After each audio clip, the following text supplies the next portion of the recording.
전도서 7장 2절 말씀에 초상집에 가는 것이 잔치집에 가는 것보다 나으니 모든 사람의 끝이 이와 같이 됨이라. 산자는 이것을 그의 마음에 둘지어다. 초상집에 가는 것이 더 낫다는 것입니다. 어디에 가는 것보다? 잔치집 가는 것보다. 사실 잔치집에 가는 것은 참 즐거운 일이에요. 초상집에 가는 것은 참 힘든 일입니다. 그러나 우리가 또 믿음 생활하면서 내 주위에 초상을 당한 분이 있다면 어떻게 하시라도 가서 위로도 해주고 격려도 해주고 또 함께 해줘야 하고 우는 자와 함께 해줘야 하고 초상집에 그분들이 위로도 얻지만 또 하나는 우리들에게 주는 깨달음이 있어요. 초상집에 가면 죽음 앞에 우리가 서는 것입니다. 그래서 초상집에 가는 것이 잔치집 가는 것보다 나으니 모든 사람의 끝이 이와 같이 됩니다. 모든 사람의 끝이 이와 같다. 우리도 가야 할 길이라는 것입니다. 여러분 시작은 순서가 있지만 가는 데는 순서가 없는 것입니다. 언제 어느 순간에 어떻게 될지 아무도 모릅니다. 그래서 우리는 늘 죽음 준비를 하면서 죽음 준비가 되어 있는 사람으로서 살아야 함을 우리는 그곳에서 다시 한번 느끼고 우리는 또 믿음 생활을 잘하며 사는 자가 되기를 원합니다. 제가 목사가 된 다음에 많은 장례식에 집례를 하게 되었습니다.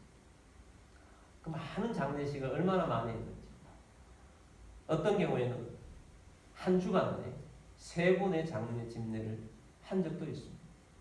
한 달에 어떤 때는 한 주에 2분씩 장례를 10분이 넘게 장례식을 치르는 적도 있습니다. 많은 장례식을 집례를 했는데 그 중에는 믿는 자의 장례식이 대부분이죠. 믿지 않는 자의 장례식도 몇 번 치른 적이 있습니다.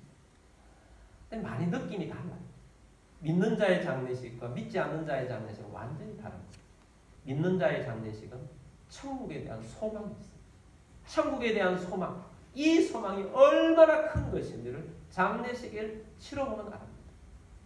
믿지 않는 자의 장례식은 천국에 대한 소망이 없기 때문에 아주 그 장례식은 우울해요. 슬픔밖에 없어요. 위로와 격려가 되질 않습니다. 어떤 것은 제가 첫 번째 이 장례식이 기억이 나는 것은 바로 그 때문입니다. 제가 목사가 되고 난 다음에 곧바로 얼마 있지 않아서 장례식을 하라는, 그 당시에 제가 부목사로 있었는데 그때 저희 교회의 어떤 분이 자기 친척 중에 어떤 분이 젊은 분이 돌아가셨는데 교회에다가 장례식을 좀 해달라고 부탁이 왔어요. 담임 목사님이 저보고 가라는 것입니다.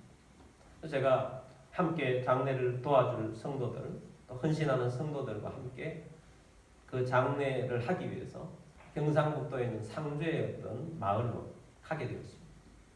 그 상주의 마을에 갔는데 그곳은 전부 안 믿는 분들이에요. 안 믿는 분들인데 장례식을 치러야 하는데 그래 가서 기독교식으로 장례식을 할 겁니다. 그러니까 부모님들은 동의를 했어요. 근데 이제 하는데 저는 첫 번째고 젊어서 아무 경험이 없습니다. 근데 문제는 이 운구하시는 분들이 문제가 많더라. 운구하시는 분들이 운구를 하는데 그 마을에서부터 산까지 가는 길도 굉장히 멀었어요. 그래서 산 위에 올라가서 이제 장지까지 가야 하는데 운구가 처음에 좀 가시다가 세워요. 그리고는 이야기합니다. 망자가 노잣돈이 없어서 못 갔답니다. 그러니까 어떡합니까? 또 돈을 줘요. 그때부터 계속 서는 겁니다. 망자가 술 먹고 싶답니다. 그래 또 돈 줘. 망자가 배고프답니다. 그래 또 돈 줘. 무려 한 40번째 부릅니다. 산까지 올라가요. 제 느낌으로는 한 산까지 올라가는데 한 4시간 걸린 것 같아요. 나중에는 우리 같이 갔던 전도사님이 설득도 하고 장례식에 화낼 수도 없고 그렇게 하는데도 이게 안 돼요. 통제가 안 돼요. 정말 힘들어요. 이 장례 치르는 것도 힘든데 그 분위기가 그러니까 얼마나 안 좋아요. 사실 장례식엔 우리 믿는 자의 장례식도 자칫 잘못하면 사탄이 더 많이 타거든요. 기도하면서 성령이 운행하시는 장례식이 되어주고 은혜스러운 장례식이 되어주도록 기도를 많이 해야 합니다. 그러니까 그런 장례식이 되어지는데 진짜 힘든 건 뭐냐면 마지막 장례식에 말씀을 전해야 되는데 천국에 대한 소망을 전할 수가 없잖아요. 믿지 않는 장례식은 천국에 대한 소망을 전할 수가 없어요. 그러니까 일반적인 위로의 말씀만 전할 수밖에 없어요.